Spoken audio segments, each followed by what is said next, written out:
I'm curious what you made of the defense's performance in week 1 and secondarily of your own performance and what needs to be better in week 2. Everything, man. Everything has to be better. I know what we're capable of. It's going to be another challenge this week, going out against another great back. And, it's going to be fun, though, man. We're looking forward to the challenge. Kevin Fishbane. Hey, Khalil, I take it you're not the type of guy who likes being limited in practice. What's it been like for you the last 2 weeks managing the knee and practicing? It's been cool. Just understanding how to be a pro and how to approach the game. There's nothing really too much different, but I know I'm gonna be ready on Sunday, so that's all that really matters. JJ. Khalil, what would it mean for you if you were able to get Rob out there rushing from the other side on Sunday? Yeah, I'm looking forward to it, man. I know he's a special player, special talent. Not only that, man, he's a great guy, and I know it's gonna be fun, man. Whenever he gets out there, I'm gonna be waiting on him. Chris Emma. Hey, Khalil. A lot of your teammates and coaches have spoken of the great determination in you this season. Describe where your mindset is at right now and kind of what your personal goals are. What do you want to accomplish individually this year? Oh man, I want to accomplish a lot individually, but ultimately, you think about the individual effort that comes with winning, and that's the only thing I really care about, man, is winning at this stage of my career, and getting to the ultimate goal at the end of the season, and so I can't really place too much focus on myself. That's another part that I'm, learning as I get older. To bring guys along, and so that's the biggest thing for me this year. Just leading by example and bringing guys along and winning, and that's pretty much it. Deion Miller. Khalil, Chuck yesterday took a lot of the blame for the way that the defense played on Sunday. From your perspective, what led to a bit of the slow start? And was some of that just new season, getting kind of some rust off, a new environment? There's nobody in the stands. How much of that took some getting used to for you guys? It's all different for everybody, and it's not up to me or anybody else to make any excuses. Like he said, he thought he took the blame. I'm taking the blame as well. It's something that, that showing wasn't our defense, and just looking forward to this new challenge and going out and showing what we're really capable of. Jason Leisure. Khalil, you mentioned getting older and caring really so much about winning at this point. How much does it drive you that you've not had that experience yet, that you have not done meaningful winning yet in the NFL? Yeah, that's the whole point, man. It's something that I've learned from my veterans, Charles Wilson, HOL, Justin Tuck, HOL. You know what I'm saying? Those guys, I mean, they let me know early on that that time goes by, man, and you can't waste any time. It goes by fast. It goes by quicker than you think, and just knowing that you can't waste any time, you can't waste any snaps. Every snap counts, and ultimately winning is everything in this league, and so that's the main focus. Couple more for Khalil. Larry Mayer. Hey, Khalil, I think you and everybody else has kind of referred to your leadership as leading more by example than talking a lot. But they showed on TV that you kind of gathered the troops, the defense on the sideline in the fourth quarter against the Lions. How do you decide when something like that's necessary, when you do have to talk and send that type of message to the team, to your teammates? It's just an understanding of what it is that we have in our huddle, knowing the type of guys and knowing what we want. That wasn't it. And, just communicating that. And it was simple as that. And, you know what I'm saying? And I think you kind of seen a little bit of a difference. But it was needed. Last one, Mark Potash. Hey, Khalil, the Giants have a rookie left tackle in Andrew Thomas, and, he's like a high draft pick. But even if a guy in your history, even if a rookie is good, have you found that you can still take advantage of just inexperience of first-year players? Man, that question is so irrelevant to me right now. Regardless of who's in front of you, man, you got to take advantage regardless. So Ricky or not, I know from the film, he's done some good things, even though they didn't get the win last week. And so I know it's going to be another challenge, and I'm just looking forward to it. Thanks for your time, Khalil. Appreciate it. Walk us through, when did the ankle pop up, and what has rehab been like the last couple of weeks? Ankle I forget what day it was, but it was a little fluke incident. Rehab just been just making sure it stayed, strong. Nothing too crazy, just kind of little maintenance work. Nothing too extraordinary. Wish there was a better story for you. Kevin Fishbane.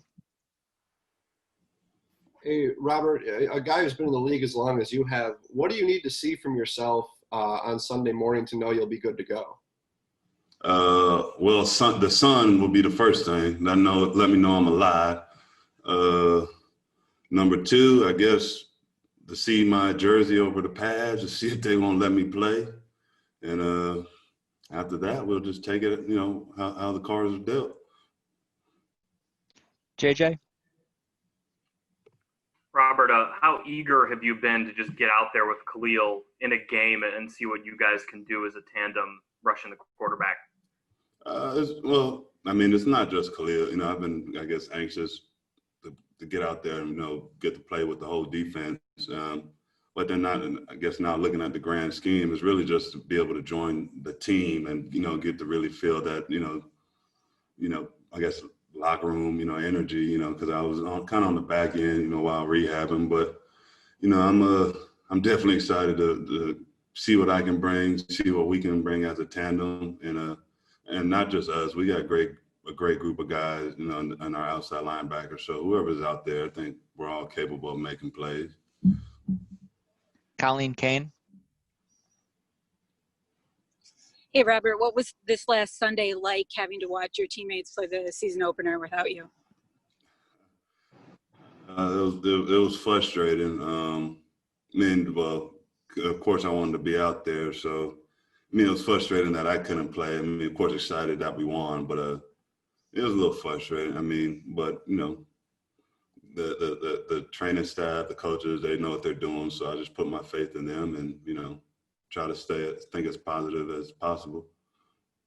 Mark Grody.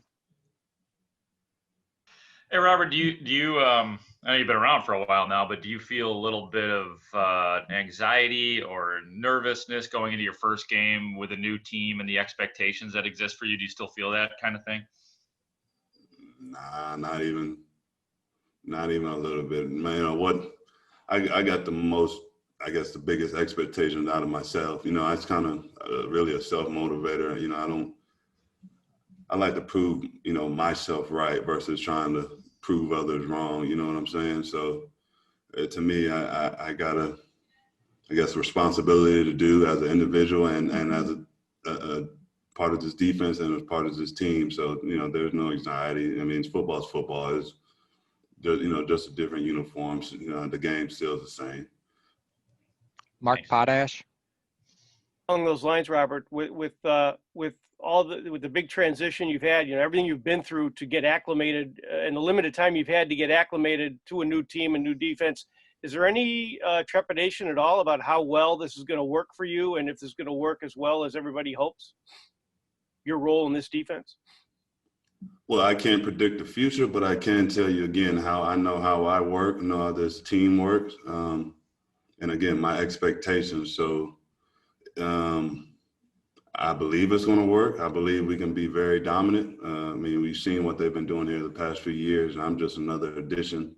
So at the end of the day, I'm just bringing, I guess, my God-given abilities and just trying to do whatever I can to just, I guess, help this defense just take another step. But they already had great pieces here. I'm just here, just to join the fun.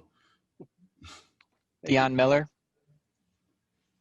Robert, Khalil is one of those guys that likes to lead by example. What has his leadership meant as you've made this transition, and how do you feel like you and your experience can complement him as a leader of this defense? Well, when you're saying just to, I guess, positive reinforcement when he makes his statements, and and if I guess clearly if we all agree on something's going right or going wrong, it's really just, I guess being the positive reinforcement, because we, like you said, we need a leader, and he's been here, he's that guy, one of the guys. And, sometimes, and like you said, it's just making sure guys stay focused all the way through, especially with this weird situation we're going through. But, again, I keep saying it's just more positive reinforcement. We know just because you're yelling and cursing don't mean you can't get anything positive out of it. So I guess it's just it's a perspective on how you look at things. Two more. Jason Leisure. Robert, how much do you think you've been affected by all the disruption leading up to this season for you? I don't know if you had trouble getting in and training during the offseason like some other guys did, and then missing time in August and now having the ankle injury. How much has all that affected you? Well, the offseason, I worked my tail off. So, trust me, like I said earlier, I push myself. I don't need no one to motivate me. I have high standards for myself. So, the off season went well for me. I got some great training in for quite a few months. Training camp wasn't able to participate a lot, but I was still conditioning, and I don't want to put words in the guys' mouth, but they said I looked in pretty good shape. And as I've been, as they slowly let me get back to it, I guess I feel like I'm in great shape. At the end of the day, like I said, football's football. I trained myself hard enough. I'm got the playbook down for pretty well. Now it's just really getting out there with the guys and really just getting just the chemistry on point. But so far it's been so good, and I guess being like my 10th year, again, it's pretty easy to adapt to some slight changes.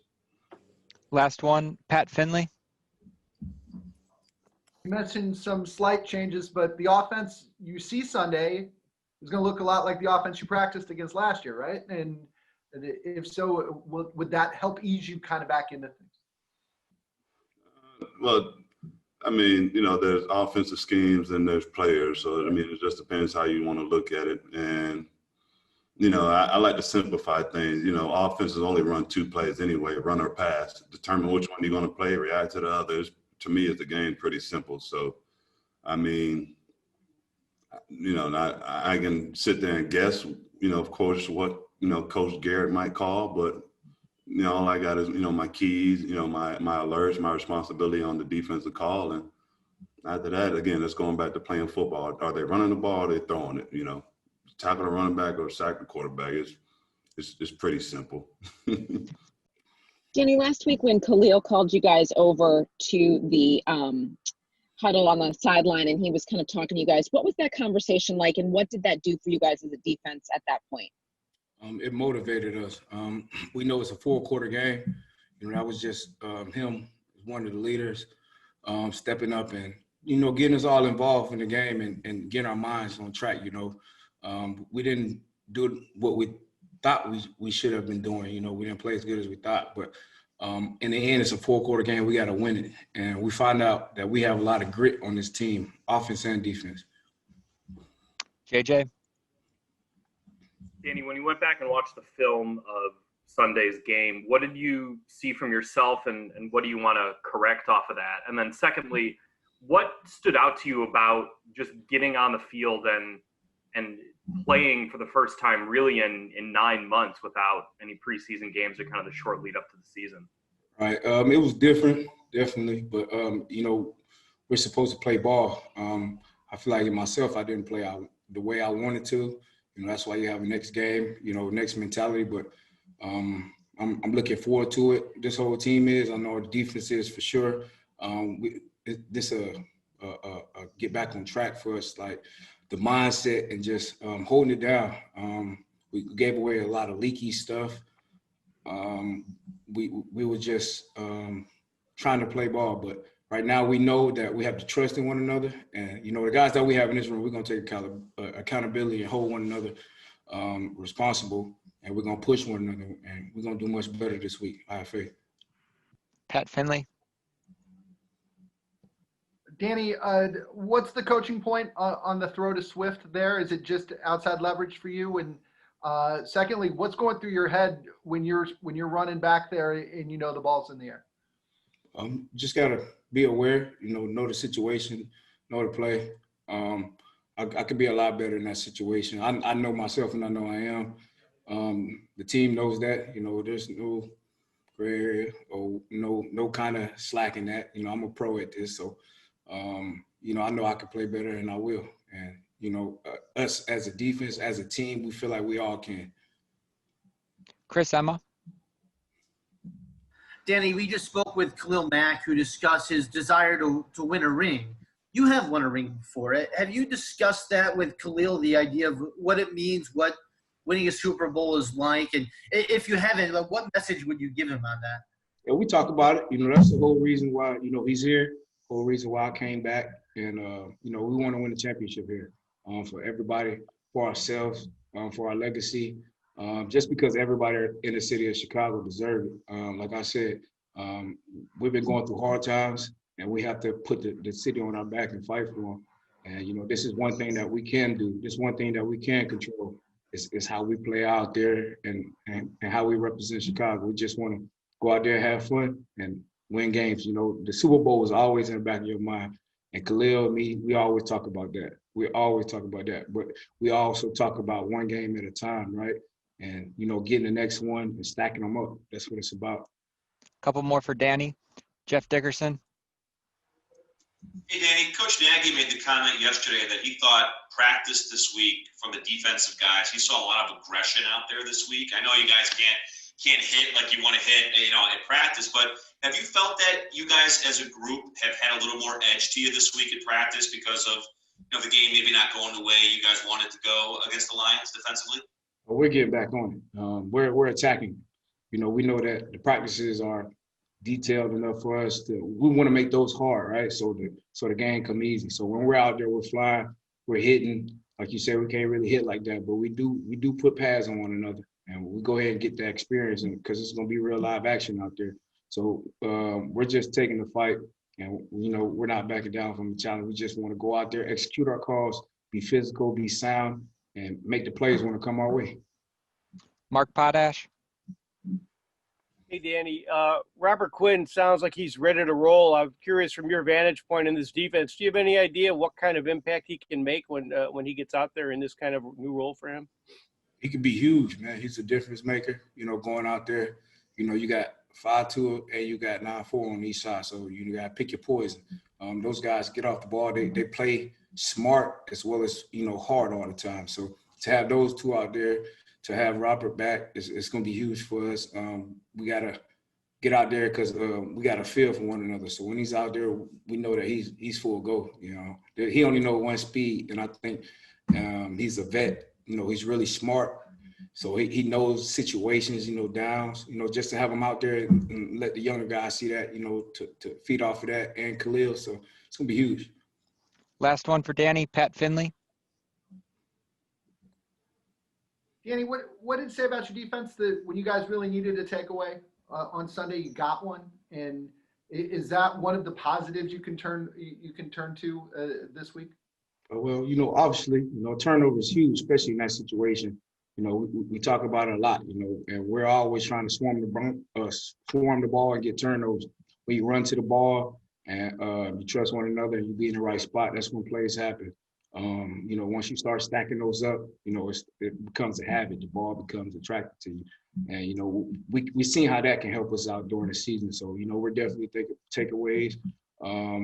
Definitely think about scoring once we get the ball in our hand, just having fun, being sound, and, making the plays. Matt, what can you guys do during the week to ensure Mitch is consistent from one Sunday to the next? Looking back at the last couple of years, that really hasn't been the case. Golly, man, you got to fire away with something like that. Who was that, Pat? Yeah. Well, is that more of a I'm having a hell of a Friday, having a great day, and then you come away with that question. No, it's good. So consistency, it is. It's it's important to all of us. We all want to be consistent, and Mitch wants to be consistent. So now we get a chance to come out here. We get to play another game, week 2, and see as a team how consistent we can be. I think, again, I keep going back to, we like working off of the positives that happened in the fourth quarter, the consistencies of making good throws and blocking well and making, great catches, putting that all together. And if we can do that, we have a lot of talented players on this team that execute and put things together. It can be pretty special, but we got to do it consistently. Jason? Matt, I'm not a negative Nelly like Pat. I have a positive question for you. Good. I like it. Good. I appreciate that, Jason. I thought it was notable. You guys fell behind 2 touchdowns in the third quarter, and you came out running after that. What went into that decision, and how do you feel about that as a playmaker when you look back to that conviction you had to continue with the run, even though the score was really working against that intuitively? Right. Yeah, it can be. We've kind of talked all off season about being attacking and aggressive, and I think instinctively everybody thinks attacking and aggressive has to mean through the air, but there's a lot of ways to still be attacking on the ground and with your legs. And again, to me, guys, I know a lot of the players can get criticized with execution, and there's certain positions that get criticized, but I wanted to make sure that myself included, that I was always evaluating where I was as a play caller too, and where can I get better. And I think that was, the patience of being able to know that you do need to run the football is important. But then also there's that, you got to make sure too, that when you're down 17, like we were last week, that, okay, at some point in time, the clock becomes an enemy, and you do have to throw more. So I'm trying to get better in that area, and hopefully last week was a little bit of a start. JJ? Continuing everyone making fun of Pat here, I want to do a Pat Finley double question special with you, so stick with me. The first one is, philosophically, what does being able to have the success you guys had on first down do for your ability to dictate tempo and matchups in a game? And then secondly, is it, again, kind of philosophically, is it easier to fix third down issues during a season or first down issues during a season? Yeah. So philosophically, to start on the first question, being able to have success on first down and try to stay away from tendencies in what you're doing. Now, in one game, there's 65 plays, and that's what they're using for 2020 tendencies as a play caller and us in general as an identity. But it's something that we now need to make sure that we're always staying on top of. The second part, what was your second question? Is it easier to fix issues with third down during the season, right, where it's kind of the defense dictating it, as opposed to first down where you're trying to dictate? Yeah, I would say so, probably. Yeah, because third down is more specific to what the defense does, the flavor that they have for that week, what their strengths are. So, but you can also offensively dictate some of that by just getting good at what you do, and not worrying so much about what the defense does. Just get good at what you do and then react to what the defense gives you. So there's a little bit of both to that second question, but the first and second down stuff, being able to create that identity and get good via the pass or the run, that's important early on. The sooner you can do that, and that's where we struggled last year, we never really got to that point. But the sooner we can get to a point to where now people are seeing you have an identity, and now you work off of that. But then also too, if there's some things you do well, you got to be able to do it when they know it's coming, right? That's important as well. Larry Mayer. Hey, Matt. First of all, I would take it a little bit easy on Pat. He's a little flustered because with the weather turning, he's got to finally wear socks now. I wanted to ask you about your excitement level about the possibility of getting Mac and Quinn on the field together. There's been a lot of talk ever since Robert Quinn signed here about those two as a tandem. Now, obviously, there's a possibility you finally get to see that. Yeah, no, I think it's great. We were really excited to be able to sign Robert Quinn, and I think he's put together a good week, and we'll just keep an eye on where he's at and how we want to do things with him. But anytime you have Robert Quinn on one side and Khalil Mack on another side, what that can do is make them know, offensively, you got to know where everybody's at now. It's not, you can't just pick a side. So it's exciting. We'll see exactly where we go with it, but I thought that I thought Robert had a good week. Kevin Fishbane. Hey, Matt, I'm wondering if you learned anything from the scrimmage you guys did at Soldier Field, or even just seeing what Detroit did last week, that you can kind of manufacture some kind of home field edge. I mean, it'll be nice you guys are staying at home. It's their field, but is there anything else from a coaching perspective you can do on Sunday?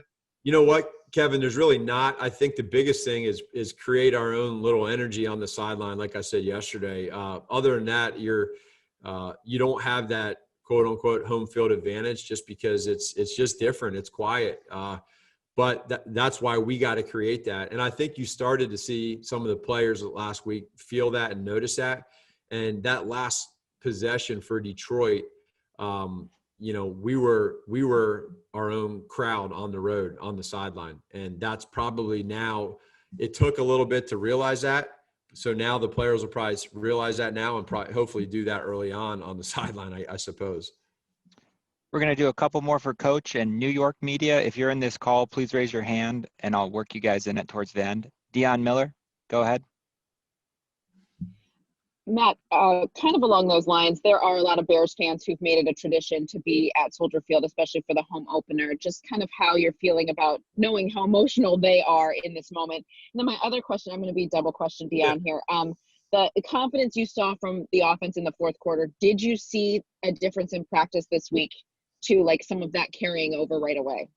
Yeah, I did, Dion. So to start off with the first part, it is, I think that's what's the hardest part for everybody is just the fact that, man, we all look forward to being able to do the tailgating and hanging out and just telling stories and then going in and celebrating for your team. And of course, for us, with all of our great fans in Chicago, of just the energy that they bring for us and the excitement we have at Soldier Field, you don't have that. So, but we do know that we have the support behind us. And that means a lot to our guys. So we want to do it together and go out there and give everybody, a good show as much as we can when we are at home as well as on the road. And I think when you do that, it just makes, it makes everybody happy. And then in regards to, for us, your second part of the question, I'm sorry, I got lost again in your second part. You guys are hitting me. It's a slide technique y'all have. You get the double Rooskies, and now I got to remember two questions in one as I get going. It's only took a month, but we learned what we need to do here. Mitch and the offense, confidence they took from the fourth quarter. Did you see that in practice this week? Yeah, I did. I saw it from really both sides. I saw it on defense too. Offensively, you could feel kind of where we were in that fourth quarter. You saw it, you felt it from the players, and we just look for in practice that tempo. Are you getting in and out of the huddle? Are you being sharp? Are you not? Are you staying away from penalties? Which I thought offensively we did a good job of last week. We stayed away from hurting ourselves, so that was good. Pat Finley. This better be good. Curious to see Sunday what maybe the 11 defenders that you guys had planned on being on the field at the same time, and what would the danger on each edge do for your defense? Yeah, no. Well, we're excited to see everybody that you want to have be out there at full strength. And we've been fortunate with that. I think the guys have taken a lot of pride in how they take care of their bodies, and now here we are. I don't know until we get out there. Again, I'm going to say this. I have a lot of respect for the New York Giants. I have a lot of respect for the way they're coached. I have a lot of respect for their players. We all do.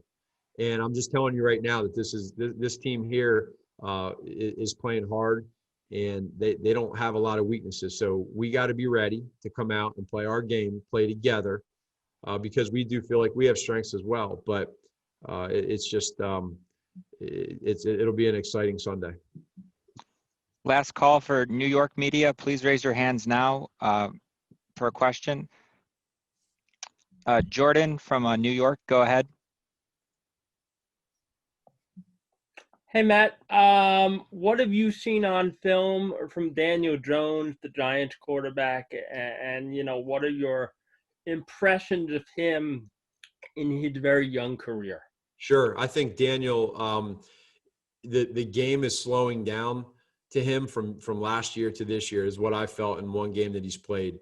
There's a nice, quiet confidence that he has when he's back there behind center and he's breaking the huddle and the way he sees the field. He's obviously a super smart quarterback. You can see that in his career in college. And then last year, it's never easy. When those bullets are flying, man, it's going 100 miles an hour. But I thought this first game, you could really see that not only is he a threat to make plays with his arm, but he can do things with his legs as well. And he's making good decisions, So I think that they're, Coach Garrett and the rest of the coaches are doing a great job at putting him in great situations. And again, he did a good job against us last year as well. So growth, he's a second-year quarterback that's seeing a lot of different defenses. And I think he's doing a really good job and has a super bright future. All right. Awesome. Thanks for your time, Coach. All right, guys. Take care. I wonder what you saw from the Steelers defense on Monday night and what they did particularly well to keep Barkley to the numbers that he did. I think he was hitting the backfield 9 times on 15 carries. Yeah, pretty suffocating. Probably the same thing you guys saw. They did an excellent job, and you think about the unknowns, because a new coordinator, new staff, no preseason, you're kind of, going like we're going, looking at Dallas stuff and looking at personnel, all those kind of things. They did a nice job. They set a great edge. They pressured. They hit their pressures. The guys executed and they tackled. And it was impressive. Pat? There are a lot of those Adrian Peterson runs where he wasn't touched for 9 yards or longer. Can you get to the root of that? And what was your general thought about your rush defense? Yeah, not good. I don't think they find anybody, on the defensive side, coaches or players that would say, hey, we're okay because, we weren't good. I gotta do a better job of preparing these guys. I got to do a better job of coaching, and then we got to execute better. And so, that's just how it is. We didn't do our job. We didn't play well in certain situations, and particularly in the run game, we pride ourselves on stopping the run. So we got to be better.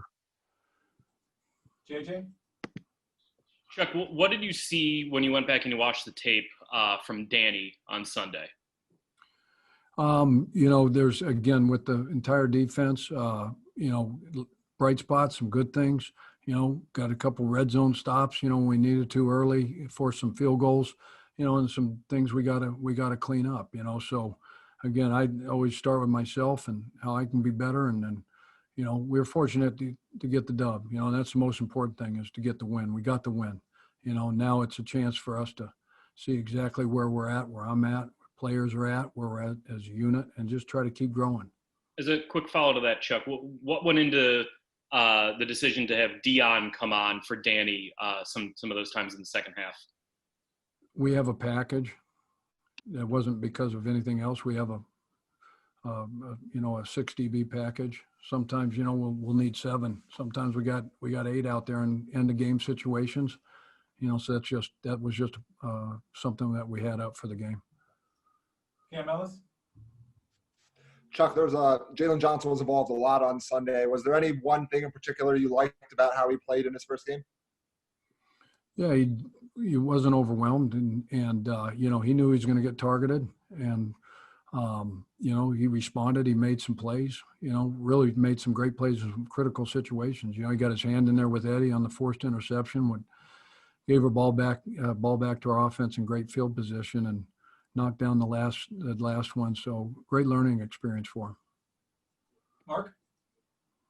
Hey, Chuck, to a lot of us amateur film watchers, Trevathan, he frankly looked slow. He didn't look himself. Is that maybe just a first game thing? Is that an overreaction, or is that a fair assessment of how he played on Sunday? I don't think, as a unit, again, at times we all played really good, and at times, we didn't do our job well. At times I didn't do my job well. So, again, it's game one, it's week one. No overreaction, by anything. And so we'll be much better. I expect a huge leap, from week 1 to week 2. Dan? Chuck, were you able to get your sort of arms around how much of the week 1, game 1 situation was related to not having played real football since December. And you know, as you go about making corrections, how much can you say, yeah, that was just a byproduct of that versus we really gotta work on this? Yeah, some of it's that, but you know, it'd be easy to make those excuses, but our guys won't do it. Coaches won't do it. I won't do it. You know, so you have an opportunity to go out, see exactly where we're at, you know, as a unit, where I'm at as a player, conditioning wise. Am I in the physical shape that I need to be in to play 56? We played 70 some snaps. I mean, that's way too many. We got to be better on third down and get off. We, you know, give up a 3rd and 10, give up a 3rd and 17. I mean, that's just bad ball, you know? So, and I got to do a better job of putting them in position to get out of those situations. And that's on me, but you know, we got to play better, and we will play better. Coach better. I got to coach better. Pat, go ahead. I understand it's probably overly simplistic to say you guys missed Eddie Goldman, but what adjustments do your guys need to make to take his place and to be that stout force in the middle of your rush defense in particular? Yeah, again, it was great having, you know, 96 back, you know. Eddie's a really good player, and we don't have him, so it's next man up. So again, it's week 1, it's game 1. Again, it's a chance for us to see, and it's a chance for our guys to see exactly where they're at. You know, having a big guy like John be able to come in and take some snaps off those guys. Urban, you know, take some snaps off those guys. You know, because what we got, it's a copycat league. We're going to see the same thing. You know, they run. You know, we got a great running back coming to town, and you know, after last week, you know they're going to try to run the ball right at us. You know, whether it's between the tackles, get them on the edge, throwing the ball in the pass game, screens, this, that, and the other. So we've got our hands full. You know, so it's good to have those guys come in and you know, after 1 week, you know exactly where they're at and what we got to do to improve. JJ? Chuck, I appreciate not wanting to make excuses, you know, for Sunday in regards to the off season and the lack of preseason games and the short training camp and everything. But were there things that you saw that were uncharacteristic of players where you said that might be because of this just kind of bizarre lead up to this season? Again, we're not gonna use that as an excuse, but you know, time on task. I mean, practice, you know, makes perfect, you know, and you got to play the game, especially for young players, you know, first year corner. You know, practice is one thing, and you try to do the best job you can to put them in the real game-like situations. But again, that was our first outing, real outing, game speed, full speed tackling, taking on blocks, cut blocks, this, that, and the other, covering, you know, guys, you know, all that stuff. So, you know, certainly would it look different, you know, with a, you know, normal off season, preseason games, you know, you'd like to maybe think so, but that's not the case here. We got the circumstances that we're in, and we got to, again, we're going to play better, you know, come Sunday. Dan? Chuck, with Darius Slayton, I'm wondering what in his skill set jumps out to you, and what you've noticed about his chemistry with Daniel. Yeah, speed, and more speed. You know, and he's a really good route runner, and he can catch the football. He'll tack it at the high point. And you saw the big play. You know, it was a great throw, great setup. You know, they got the over route out of, you know, tight end coming across the middle. Safety went there, and they ran that big post on the opposite side, you know, far enough to where the backside corner couldn't get there. And, you know, Daniel Jones dropped a dime on there. So he's a great player, and he can take the top, you know, off the coverage. So we got to do a great job of being disciplined, playing great technique, and knowing where he's at all times. Pat? Chuck, you've watched more football than anybody in the building probably in your life. Who does Barkley remind you of? Great question. I mean, he's a. I don't. Not no one really comes to mind, Pat. You know, I'm not the greatest at saying, "Hey, this guy reminds me of this guy," or, you know, who's the greatest hurdler you've seen? A guy that can, you know, be running full speed, jump over the top of a guy, land on one foot, spin, put his hand down, keep his balance, keep running north and south, gaining more yards. This guy's a special talent, and you know, Earl Campbell. That's high praise. High praise. I mean, you run around you, run through you. You know, got speed. You know, once he gets in the open field, he can take it the distance. I don't. You know, he's a great player. We got our hands full. Dan? Chuck, I'm going to keep you from giving the easy answer here that football is football. Once the game gets going, it's just a game. What were the most unusual aspects of the environment for you last week and just being in an NFL game that had none of the NFL ambiance that we're used to? Yeah, it was weird. You know, really weird. Just the whole feel, I think, for all of us. But I think once the ball snapped, you know, and now you're, you know, locked in on what you got to do, you kind of lose that anyway. It was different, you know, especially, you know, when you're down and you're trailing in the fourth quarter by, you know, a couple scores. What was it, 17, whatever it was. You need somebody to, you know. So once we finally made some plays and got going, got back in that thing, and you should have heard our sideline. It was so funny because our guys were on the because all we had was us. Right.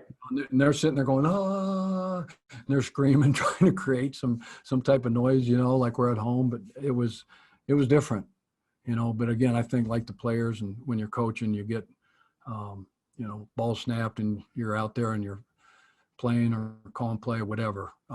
You kind of, you know, get lost. Hey, Tariq, I want to ask you, what inspired you to tweet a couple days ago about Allen Robinson and show your support for a teammate there?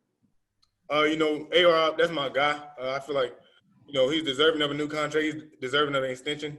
You know, he amplifies the meaning of being a teammate on and off the field. He's a great leader in our locker room. And, you know, the team just wouldn't be the same without him. So I feel like it's necessary to get this deal done. Deion Miller? Tariq, did you notice a change in Mitch in that fourth quarter? Was there a difference in the huddle just as that game unfolded and you guys kind of built some confidence there in the fourth quarter?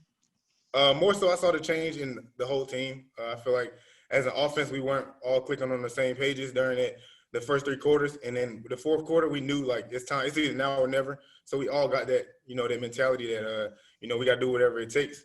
You know, to the outside world, it may seem like it's all on him in the first three quarters, but, you know, us being on the field with him, we know it's things that we could have done better. How do you take that and have that same mentality from kickoff this week? It's just, you know, working out the kinks. You know, it was the first game, new feeling, being in the stands, being in the field with no crowd, small things that we can work on and be ready to come out, you know, when the whistle blows the first time this game. Jason Leisure? Tariq, we talked a lot with you the last few months about things that just didn't seem right last season for you. Physically, you said things weren't totally right. I think scheme-wise and stuff like that, it wasn't totally right. What felt better Sunday? What seemed like, hey, this is fixed? The main thing, the first thing probably everybody noticed was our run game was rolling early. Me, David, and CP, you know, in Coach Juan's scheme, we're really finding out how, you know, how to go about things, where to read, and the line is doing a great job of getting us to the line of scrimmage even further than that at times. So, you know, that was the first thing that, you know, got us good on the run. And we feel like, you know, we're all three running backs. So when you get that running game going first, you know, it does wonders for our confidence. Mike Berman? Tariq, kind of building off of that answer, you guys battled inconsistency and low production in the run game last year, and it was a point of emphasis. Just how did it feel to come out week one and have success in the run game and maybe get your confidence going and remind you guys what you're capable of doing on the ground? I feel like it builds confidence within, the offense, the play calling, and also, the individual groups like the O-line and the running backs. Just having those, those 16-yard runs, 10-plus yard runs, and almost having like a 6-yard average in a rushing game, it makes the play caller comfortable in calling anything, calling a run on first, second, or third down. And it just gives us the ability to, be mysterious in the play calling and not be one-dimensional. Colleen Kane.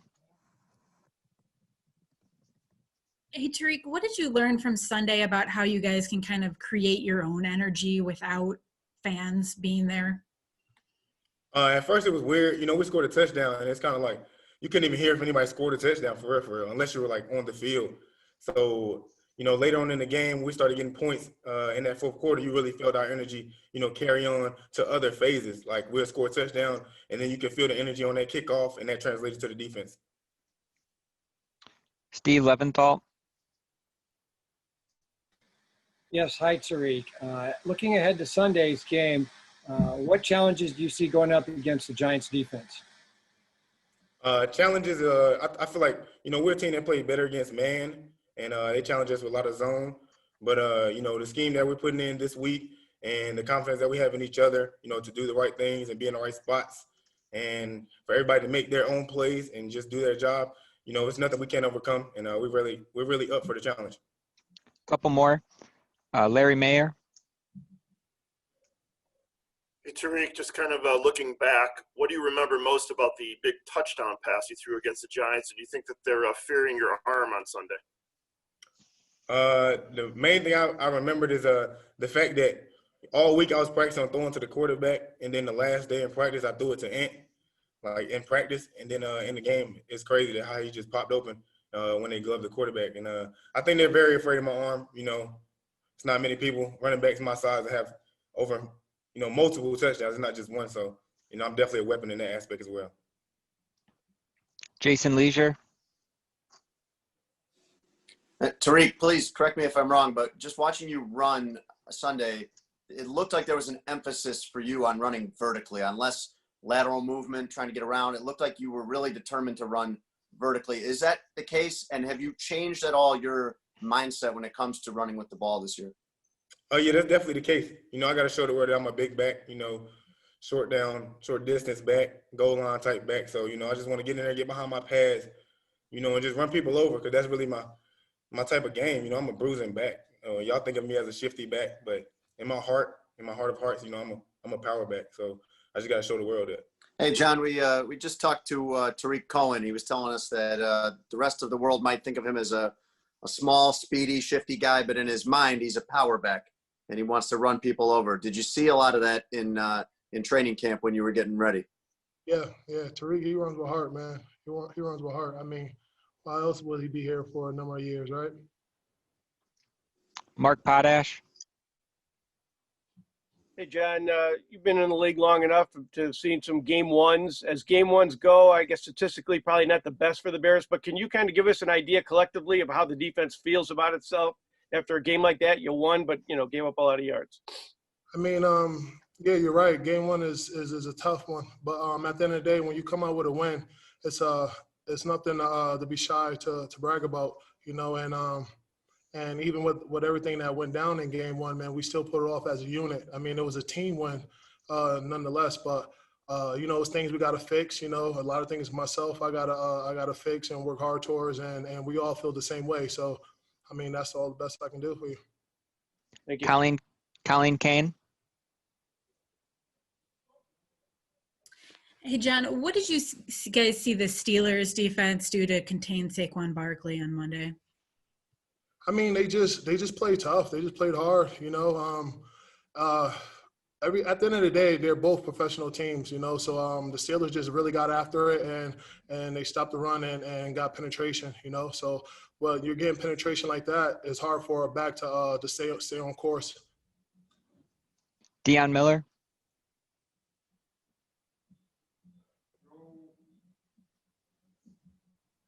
Deion Miller. Sorry, I'm trying to unmute. Did you get me there? Can you hear me? Sorry, John. Sorry. Matt just said that what you guys did defensively isn't who you are as a defense, but how were you able to kind of feed off the energy that the offense provided for you, especially in that fourth quarter? I mean, it was big. It was really big to see the offense click like that. Like I said, it was a team win, and Matt and Coach is right, man. We gotta play better, and we gotta step up. But we all know when you're in this league, there's a big stepping stone from the first week to the second week. So here we are from the first week to the second week, and we're just working hard and trying to dot the I's and cross the T's. Kevin Fishbane. John, what's kind of the chess match when you're preparing for a game like this? You saw what the Steelers did. You just talked about it. You know the Giants are going to do something different. They're not going to do the same thing against Pittsburgh. How do you kind of judge that when you're figuring out how to contain a guy like Saquon? Pretty much the coach, they done their thing getting us prepared scheme-wise, and we just got to stay true to our technique and play a lot tougher than we did last week. So that's the best way. I mean, there's no – X's and O's are just X's and O's, but it all depends on you beating a guy and not playing a guy that's in front of you. Thanks for your time.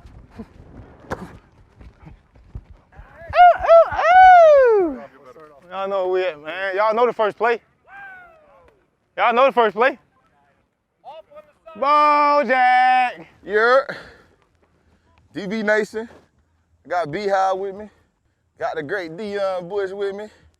Got little Dookie in the cut ready to split you up.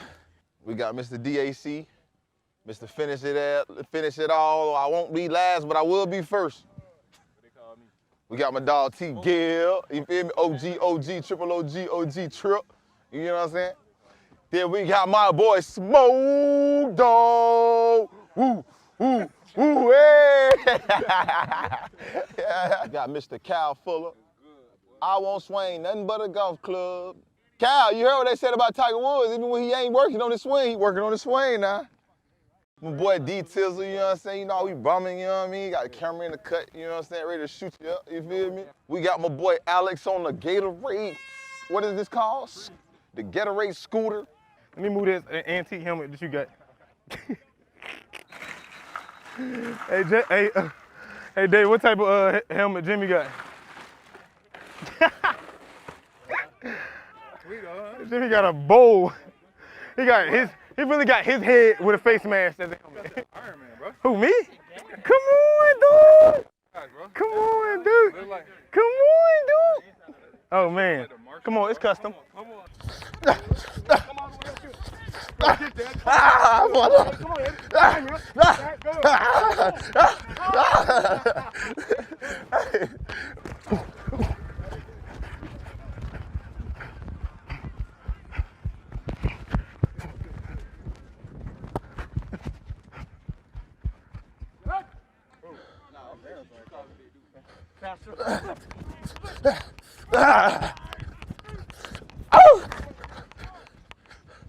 Chris Carter said that too.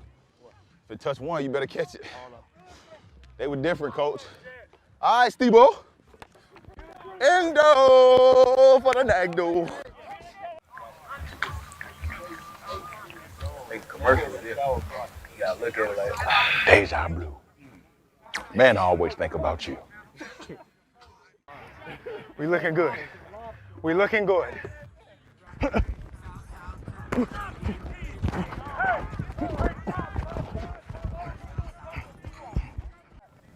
Can Gatorade the best, boy. I ain't tried yet. My first time. That's great, boy. For real. Hey, you got another can?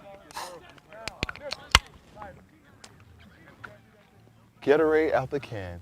Can't go wrong. I ain't gonna lie, this a thirst quencher.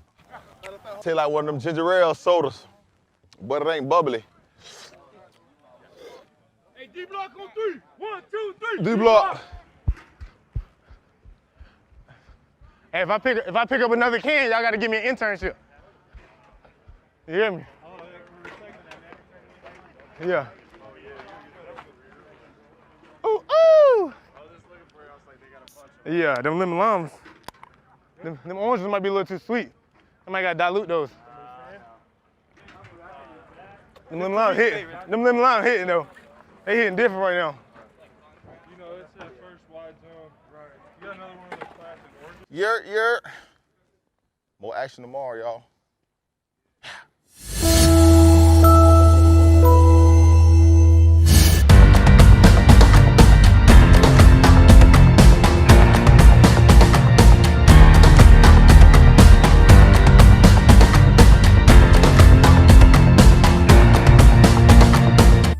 Relax. Reset. Rejuvenate. Go to our link right now to restart your life. TheRewindSports60.com. What are you waiting for? Hope to see you soon. The Rewind Sports 60.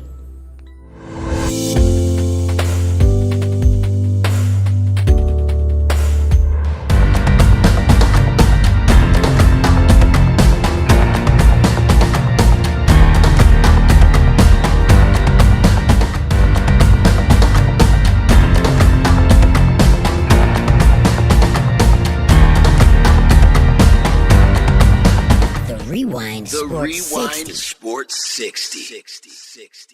From the city of big shoulders, the jewel of the Midwest, comes a sports show that's one of a kind.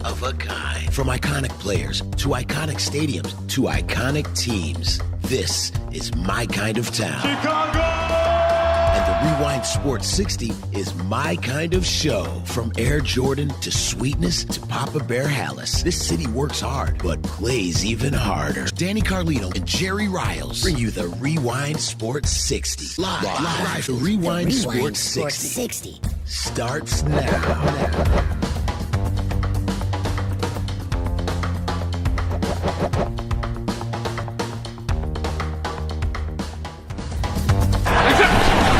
Save much time running.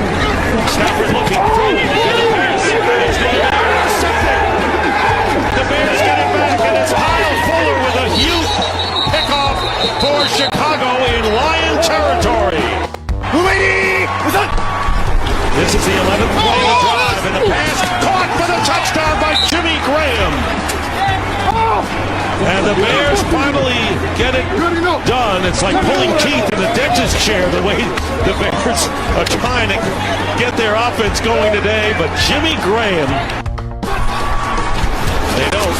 And there's the rollout and the pass, and it's caught for the touchdown. Or you just roll it out and throw it to Javon Lynch for an easy touchdown. It could be one of them. Yeah, exactly. You can do anything. One of 11 things that they could do, right? Stafford is going to get sacked. And I believe that's the first quarterback sack of the game, and it's Akeem Hicks. First down. And there's the long pass to Miller. And Miller is there. And it's a touchdown. Anthony Miller, who has made two brilliant catches today, does it again, and the Bears take the lead. 27-yard pass. The guys were ready for it. We've been talking about it. They're excited to be able to enjoy a victory. To start out for us, our first time, and it sounds like 7 years that we started off 1-0. I'm just so happy for them. Our coaches were excited in there. I don't know how to describe it. It's a little weird. I don't know if fury's the right word, but we definitely miss the fans, home or away. We want to get them back, but whenever it's safe to do that, it's definitely a huge part of football. But I think that just is another obstacle you got to overcome. You got to create your own energy for your team and for your offense. And I think our playmakers did that in the second half. We just gave them opportunities, and they went up and made plays. I thought he did a really good job in the pocket in the first two quarters into the third. But what we were struggling with was the third downs, the dropbacks, and getting into those 3rd and 7 pluses. But our play action, when he was in the pocket, he was pretty spot on. He did miss. I think he missed one dagger throw over the middle. And then Jimmy Graham, we had a couple that they're working through that connection there, but they're going to get that down. But welcome everybody to the Rewind Sports 60. I'm your host, Lauren Cox, and we are broadcasting live from our WCPT studios in the beautiful city of Chicago. And we are so excited because we got a Bears win today. Phenomenally, the Bears came out, pulled it off off at the final hour. They beat the Lions 27-23 to start off what has been an epic week in sports. This Thursday was the first day ever that the NFL, the MLB, the NBA, the WNBA, the MLS, the NHL, and the U.S. Open all played on the same day. So we went from absolutely no sports to more sports that we could ever imagine. So we definitely want to get everyone involved. We want to hear your comments, thoughts, everything you need to say regarding the Bears and their win today. Give us a call. Again, fastest hour in sports. Our number is 773-763-9278. So I want to get right to it and bring in my wonderful esteemed panel. Dan, Marver, the marvelous one. What were your thoughts on that epic Bears win this Sunday? Going into halftime, I was thinking Nick Foles, but after that, things got a little better. But, you talk about a lot of sports. Well, it was a red letter day because the Cubs won and the Sox won. The Cubs won 12-0, being a no-hitter, Alec Mills. Absolutely. And the Sox now have the best record in the American League, by the way, with a 5-2 win. So all the way around, I hope Thursday is the last time we ever have all those sports together on the same day because of the reason that they had to be played on the same day this year. Absolutely.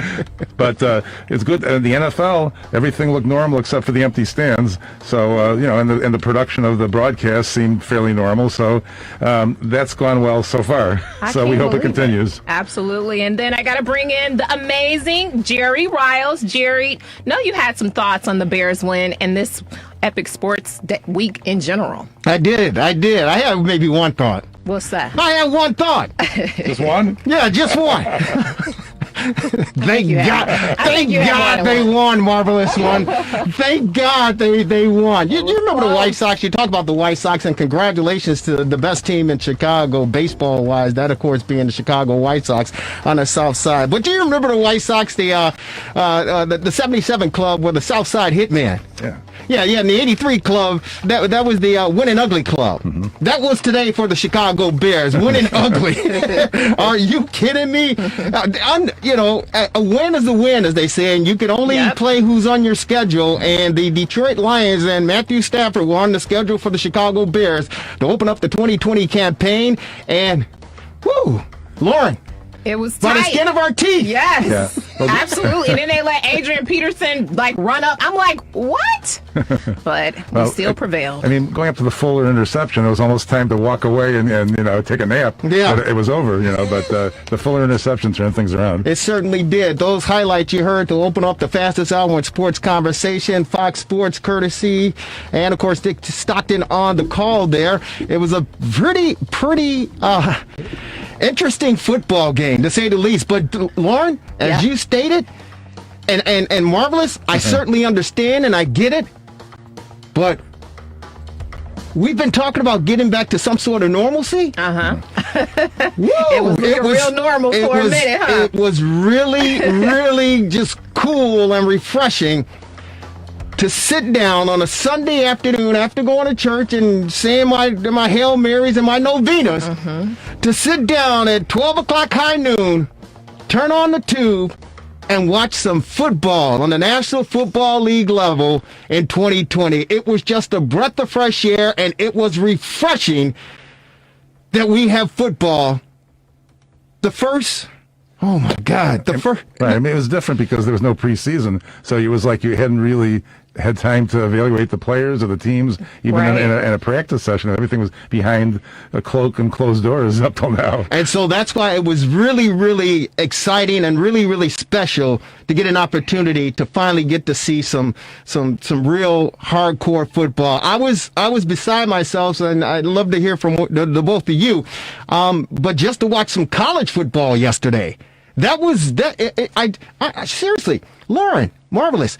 I had to pinch myself. Yeah. I literally had to pinch myself and say, are we really watching college football on Saturday afternoon? And then are we really watching pro football on Sunday afternoon. Yeah. I literally had to pinch myself. Thursday too. But and you speak about the college, a lot of the tournaments, a lot of the individual matches are being postponed because a lot of the players are coming down with COVID. I think Auburn's game is going to be you could see several games have to be postponed, which is inevitable. Sure. I mean, these college campuses. Yeah, the players live together, unlike the pros. Yeah. Yeah. And these college campuses are just rampant with Petri dish. parties and I mean, wow, this is going to be interesting to see how they're going to finish this season. No question about it. And if you want to join in, the Chicago Bears, they get a win 27-23 over the Detroit Lions and Matthew Stafford. Matt Nagy is 5-0 against the Detroit Lions. And, of course, Mitchell Trubisky, who got the start, and we'll get a chance to talk about him and his numbers, but he got the start, and he hasn't lost to the Detroit Lions either. Almost. He hasn't lost to them either. But a win is a win, as they say, and it was great that the Chicago Bears were able to kick off the 2020 season with a 27-23 victory on the road against the Detroit Lions. Very, very refreshing, and of course, it was great to hear those highlights. But again, had it not been for 21 points scored in the fourth quarter, we certainly will be crying in our beers and hanging our heads low. But before we do that, you mentioned all the sports that took place on Thursday, and talk about again. Kicking off the National Football League, Thursday Night Football, two superior quarterbacks who are actually getting paid for their performance. Yes, they are. Oh, man, that was just very, very refreshing just to see that. But you forgot about the female portion of sports and the history-making performance that took place, the U.S. Open. Absolutely. Unbelievable. Unreal. Congratulations to her. Yes, Naomi. Congratulations to her. She killed it. She was down so badly, and I was just like, okay, this is over. But you never want to count her out because she has that resilience that we just really haven't seen. I mean, it's just amazing. And for her to come from behind like she did, and she sent out a tweet saying that, her ancestors' blood runs through her veins, and don't ever count her out because of that. And obviously, she's been wearing masks to represent the people who were unjustifiably killed and murdered by the police, as well as Aubrey as well. And so, she's a powerhouse. She's a powerhouse. We all root for her, and she is, so young. Many more years to come and many more performances to come. But the way she pulled out that win was just, I couldn't believe it. Yeah. It was unbelievable. It was fantastic to watch. And it's the thing that I love about her. She is of mixed race. She is of Japanese descent, and her father is Haitian descent, and she's just a beautiful young lady, 22 years of age. But what I love about her is the fact that she really has no expression. Yeah. I mean, she showed a little bit of emotion, during some of the crucial plays, the crucial, volleys back and forth. And of course, when she won, she let out of an exasperation, and, she showed a little bit more of emotion. But for the most part, this young lady is shy. She is just a doll. She's a sweetheart. And it's interesting because she reminds me of my daughter, who's 20 years of age at the University of Illinois. And when Naomi won, I actually took a picture and sent it down to my daughter because they seem like they're twins or whatever. But the young lady is just fantastic, and I love her mental state, Lauren. She talked about, of course, with her ancestors and everything, but she said when she was down 6-1 to Victoria, she said, hey, listen, it was all about me. I was fighting myself inside. And she said, it was about me changing my attitude. She says, I had to change my attitude. And that's what I worked myself through, and that's why I came away with my third U.S. Open title. So congratulations to the young lady, Marvelous. She was down 6. She lost the first set 6-1. Yeah, she did. Victoria Azarenka, who, by the way, knocked Serena Williams out in the semifinals, who was a local favorite, obviously. And also on the men's side, it's quite interesting, too. They're still playing the finals match as we speak between Thiem and Zverev, however you pronounce that. God bless you. Yeah, right, bless me. But this might be the first time you didn't have Federer, Nadal, or Djokovic in the finals, in my memory, because 2 didn't show up and 1 got kicked out. Exactly. Yeah. Exactly. And you know what? I guess the judge regarding that was hitting the throat. Yeah, it was. I mean, it was inadvertent, but it hit her pretty hard.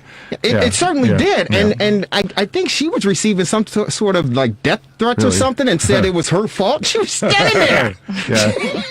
She was standing there. God bless her. But you know what? It is just a breath of fresh air once again to get an opportunity to, get back to some sort of normalcy and sit down and watch some sports, man. It's just really, really cool. And as Marvel has talked about, congratulations to Alec Mills for the Chicago Cubs with their 12-0 victory over the Milwaukee Brewers up in Milwaukee. The guy throws a no-hitter. A no-hitter. The first time a Cub no-hitter since 2016. That, of course, Jake Arrieta. I think it's the 19th no-hitter in Cub history. So congratulations to the guy. And what a hill that he's climbed to get to the point to where he is. Walk on to Tennessee Martin. Yeah. In a normal year, I would have been there. And for the last 8 years, I've been in Milwaukee for almost every Cubs series. Yeah. Well, do you remember the last no-hitter the Cubs pitched there? It was against Houston, and when Houston was under a hurricane problem, and Zambrano did it. That's exactly right. That's exactly right. And Arrieta's had two, but Yeah. But congratulations to them. The Cubs improved to 28-20. They've been struggling over the past few weeks. Of course, Javi Baez has been struggling as well. It was just an interesting game watching it yesterday. And of course, the Cubs, for some reason, seem to have gotten upset. They got mad and they came out and the bats exploded. The runs came across the plate. Against Hader, of all people. Exactly. Yeah. That was an interesting game because they what was it, 2 base hits, 2 home runs, and Jay Hay with a 3-run shot, I believe it was. And lefty on lefty, which is usually, in any case, you can put in a righty there. Exactly. So the Cubs, they woke up last night and it carried over today, and they won at 12-0, improved their mark to 28-20 as we close in the final 2 weeks of baseball for the regular season. And we got two teams in the Chicago market that are in first place. That's and exciting. The White Sox are exciting. There's no question about it. 30-16 with the 5-2 victory over the Detroit Tigers today. So all in all, as far as Chicago sports are concerned, the Bears, winners. Cubs, winners. Sox, winners. You're listening to WCPT 820 AM, the Rewind Sports 60. That means you're a winner as well. Do you want to jump in and give us a call? As Lauren told you, our number is 773. What is it again? 763-9278, 773-763 WCPT. It's the fastest hour in sports conversation. And real quick, as far as Mitchell Trubisky's performance is concerned, love to get both your feedback. We're going to get an opportunity, hopefully, to talk to the 10-year veteran, former Chicago Bear safety, known as the 17th letter in the alphabet, Q, Quentin Demps. Hopefully we'll get a chance to talk with him before we're out of here because he loves Mitchell Trubisky. But Trubisky, 20 of 36, 242 yards and 3 touchdowns. Of course, the big quarter, the fourth quarter, the Bears scored 21 points after trailing 23-6. And it looked like Detroit and Matthew Stafford were going to run away with this one. But the Detroit Lions, they had some breakdown on the defensive side of the ball in the secondary, and Mitchell Trubisky and the Bears offense were able to capitalize, Lauren. What was your thoughts watching the first half and then watching the second half unfold as far as the Bears were concerned? Well, the first half, the pressure was on Mitchell Trubisky, obviously. Everybody was looking at him really closely to see, okay, what are we working with and why in the world did they select him over Nick Foles to have that starting spot? So, as things went as they have gone in recent history with the Bears, you started to think, here we go again, another repeat of last season. And fortunately, he turned things around. He got out of the pocket a little bit, did some things that really showed, I think, something different than I've normally seen from him. A little bit, yeah, because generally they would have lost that game, I think. Can you pinpoint something that you noticed differently this game compared to in the past with Mitchell Trubisky? Well, I think it's Nick Foles breathing down his neck. I think that's what's changed for him in terms of do or die. There is a second option, and he's standing right over there. So let me get it together and let me pull my resources and everything that he has at his disposal. Amazing defense. He had, was able to make some plays with some of his receivers as well as with the running backs as well, and the tight ends. Use your resources, use your weapons. And so he was able to do that in the final fourth quarter, turn that thing around, and we came home with the win. Yeah, Anthony Miller, 4 of 76 for 19 yards and a big touchdown. Allen Robinson with a big catch, 5 receptions for 74 yards, 14.8 average on the day. So you're absolutely right as far as Mitchell Trubisky teaming up. And we can't forget teaming up with Jimmy Graham, also the tight end that this offense calls for, and a tight end that has been missing. And teaming up, Jimmy Graham is a great security blanket for Mitchell Trubisky.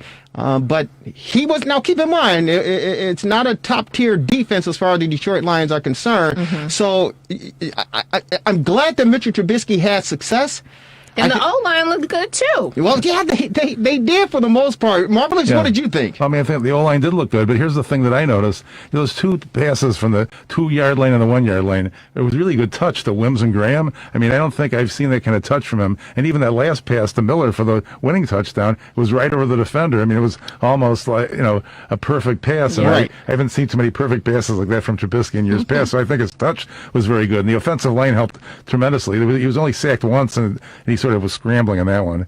So, I mean, the O-line was big, and they really, again, had no running game to speak of. So the Bears? I mean, well, not tremendous. They had more than they usually do. What did Montgomery have, like 60 yards or 64 something? yards, 13 carries, 64 yards. Tariq Cohen, 7 carries for 41 yards. Yeah. Both of them are averaging almost 5 yards per carry. What would they normally do from the 1 and the 2-yard line in past years? They probably wouldn't pass, is my point. Yeah, here's the thing regarding my perspective on watching Mitchell Trubisky in this 27-23 victory.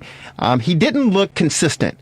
You talk about the passes that he threw late in the game, and they look pinpoint. But if you watch earlier, there were a couple passes that he made that he was clearly behind the receiver or underthrew the receiver, and luckily he didn't come away with an INT in this football game. There was one pass, there were a couple passes that were actually batted down. And before the Weems touchdown where it was batted down in his face by a Detroit Lion corner, and had he held on to it, he had nothing but pay dirt. So Mitchell Trubisky looked a little bit inconsistent, and I do understand the fact that it is the first game of the regular season. Right. And Q, hopefully he'll get a chance to join us. He and I were texting back and forth during the game, and he said that he was concerned about Mitchell Trubisky because he looked inconsistent, and he looked at his body language, and he said that Mitchell didn't seem confident. Yeah. And when you look at his mannerisms and the way that he carried himself on the football field, he really didn't. Yeah. And that was kind of scary to me for the simple fact, as we watch the 2 quarterbacks that were passed over for Mitchell Trubisky on Thursday night, and Patrick Mahomes and Deshaun Watson, you saw the enthusiasm and the excitement and the exhilarating feel. You saw the money in their bank account. Yeah, and maybe that's it. They're saying, hey, I got paid. I'm going out there just to let it all hang out and have fun. You watch Drew Brees, of course, after the Bears game, but we had a chance to watch a little bit of Drew Brees and Tom Brady, and I just saw the fire in their eyes. I saw leaders on a football field directing their players, directing their teammates, and saying, we're going to take charge. Now, albeit Tom Brady threw 2 interceptions after rushing for his first touchdown as a Tampa Bay Buccaneer in the game against the Saints. Last time I heard, the Saints were up 17-7. 34-17 with 4 minutes left. But the point that I'm trying to make is the fact that I did not see that fire in Mitchell Trubisky's eyes. I did not see that fire in his demeanor. And Lauren, you make a point. Nick Foles is breathing down this kid's neck.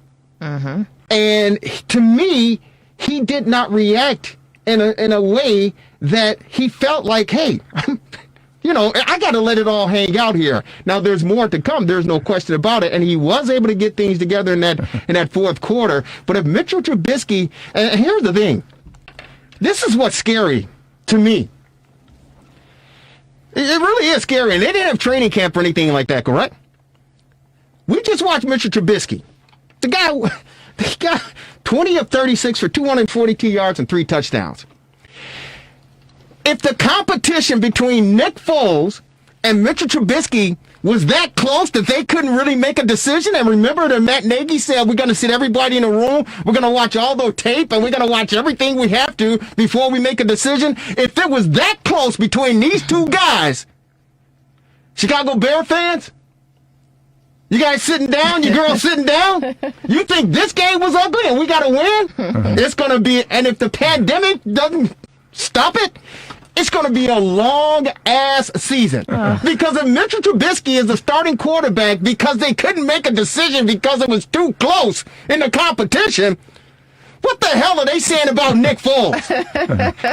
Come on, man. Help me out here. Hey, we won, Jerry. Dang. Let me put some positivity on this thing. Okay. Just to change the subject. Lauren. Hey, Jerry, just to change the subject, shouldn't be lost that Cairo Santos made the 2 field goals and 2 extra points in a 4-point win. And listen, you know what? And I told you, I went to church. I said my Hail Marys. I said my novenas. I said a couple novenas for our guy, Eddie Pinheiro, who's out with the groin. He's 3 weeks out. We need him. Hey, I don't know if we need him, Lauren.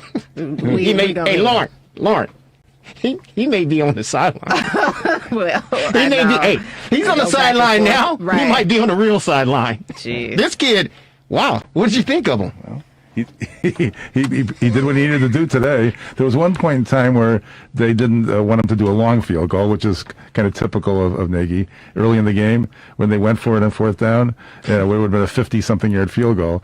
But the shorter ones he made, and that's important in a 4-point win, obviously. No, it is, and I did think Eddie Pinheiro, and I hope that he's fine, and for some reason, it seemed like that's what Chicago is all about. It's about competition. We can never, ever just sign, seal, deliver a starter.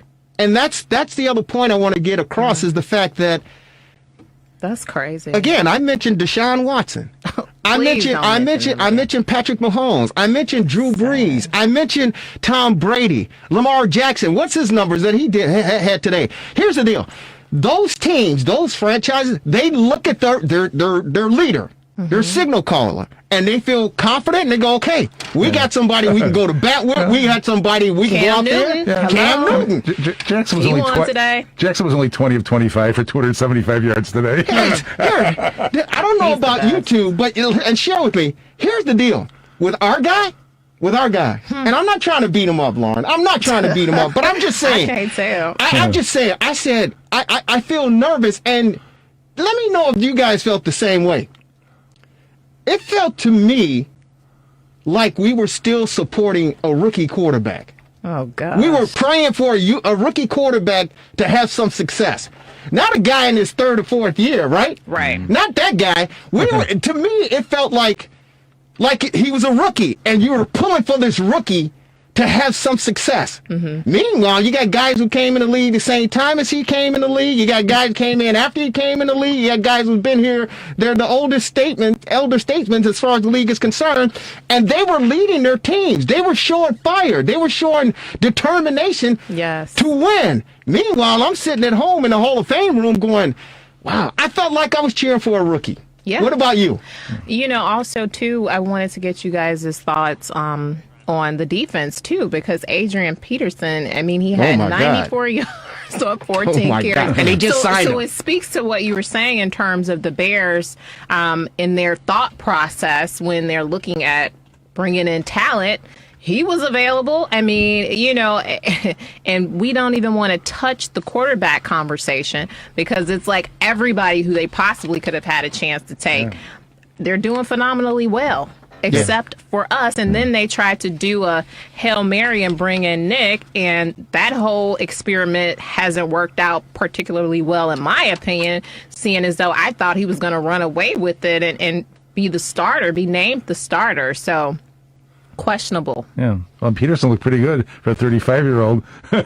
He got 93 yards today. Yeah, he looked very, very good, and he looked deadly. And think about it, ladies and gentlemen, and we're going commercial free in the fastest hour sports conversation here at the Rewind Sports 60, WCPT 820 AM, our Sunday Bears post game show. If you want to join us, our number is 773-763-9278, 773-763-WCPT. Here's the scary thing about it. Lauren, you said that, hey, we won. Take it easy, Jerry. Lay off of them. Give them a break. Listen. Marvelous. We're 11 seconds from crying in our beer. If Swift makes the catch in the end zone, if he makes a catch in the end zone and don't drop it, the Bears lose this football game. Right, they had a chance to win it after we took the lead. Absolutely. They lose this football game against Detroit. Now, the only reason I think we lost the football game, that's one, because this guy drops the football, but two, last year, the Detroit Lions, they lost how many games? 7 games, I think, in the second half. Right. They were up like they were today, and they end up losing 7 games in the last half, the last frame, the last quarter. In 2018, I think it was somewhere around 11 games that they lost. So they have a way of self-destructing. Yeah. They don't play a complete 60 minutes of football, that being the Detroit Lions and you know, their coaching staff. So the Bears had to hang on. But it's not, they got a lot of work to do, Lauren, in my opinion. They have a lot of work to do. Now look at our schedule. So they play the Giants next. Falcons. The Falcons. The Colts. You know, we can win all those games now. Wait a minute. What are you drinking over there? What are you drinking over there? I want some. Let me finish. October 8th, we got a major problem coming in October 8th, okay? So, you know, let's see what they do. We know they're going to win next week, pretty much. Really? How do we know that? What did the Giants do, Marvelous? Jones. I mean, yeah, they're they play. They play this tomorrow night against the Steelers. Yes, that's right. That's exactly right. Hey, Lauren.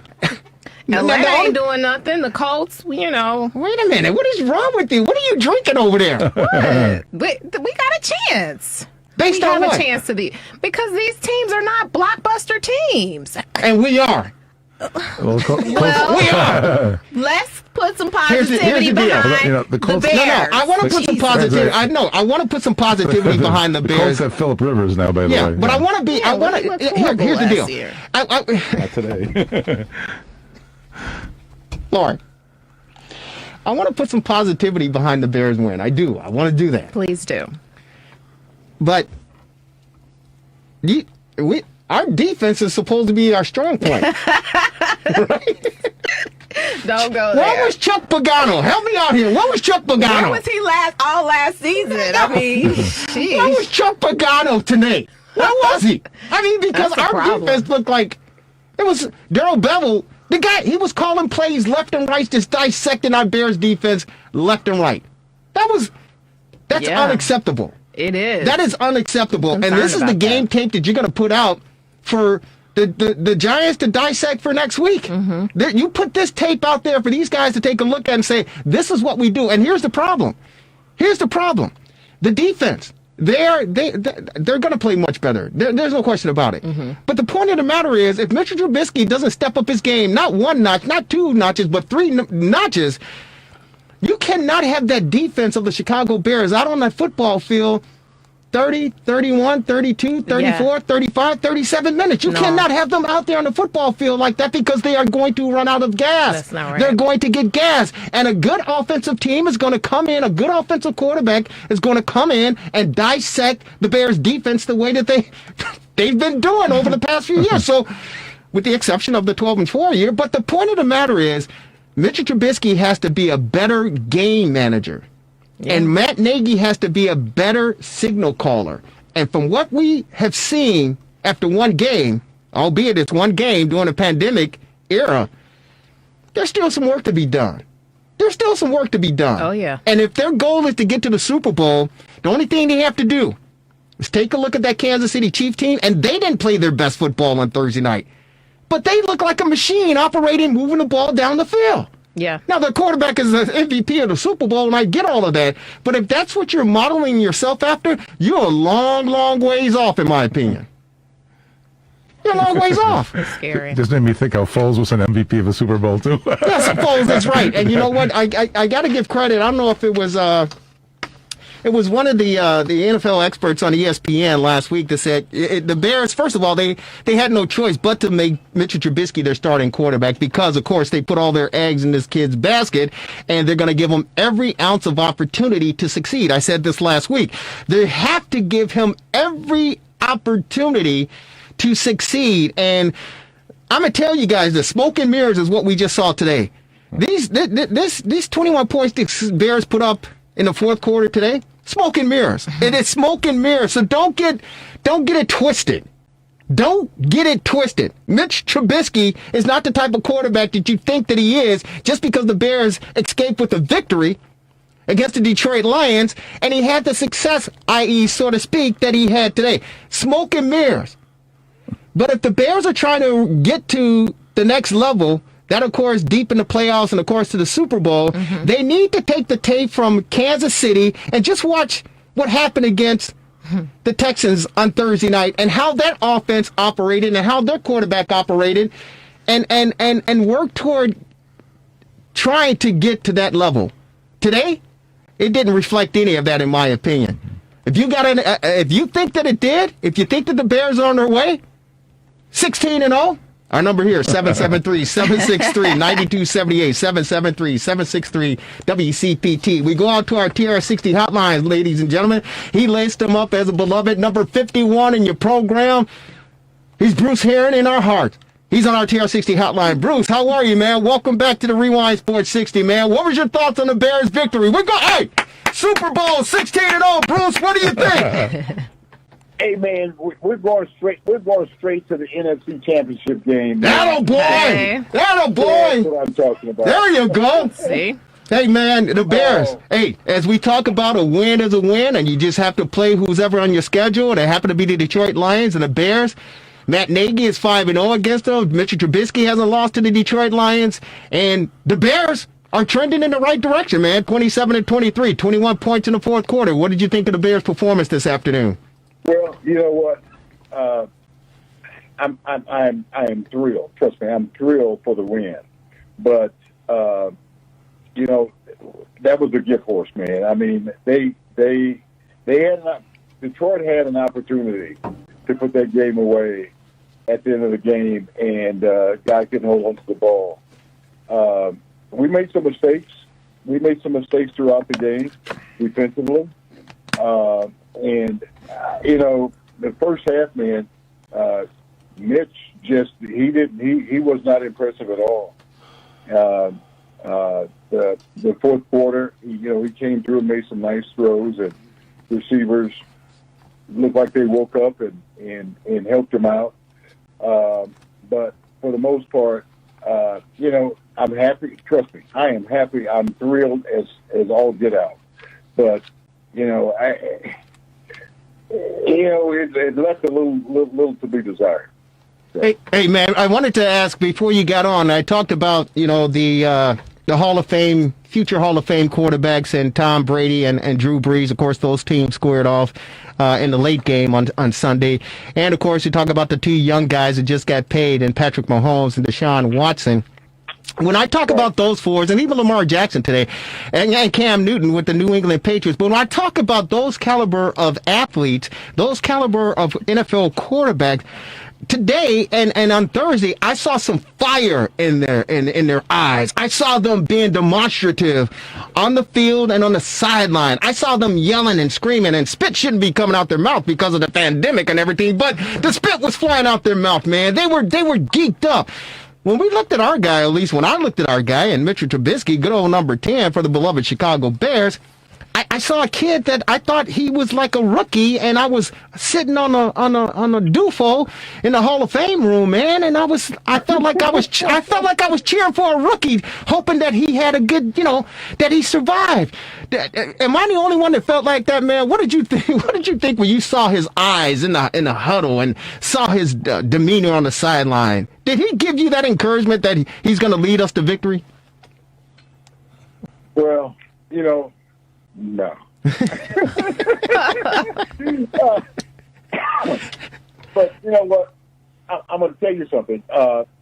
You gotta look at the whole picture, and when you put the whole package together, and it's the coaches.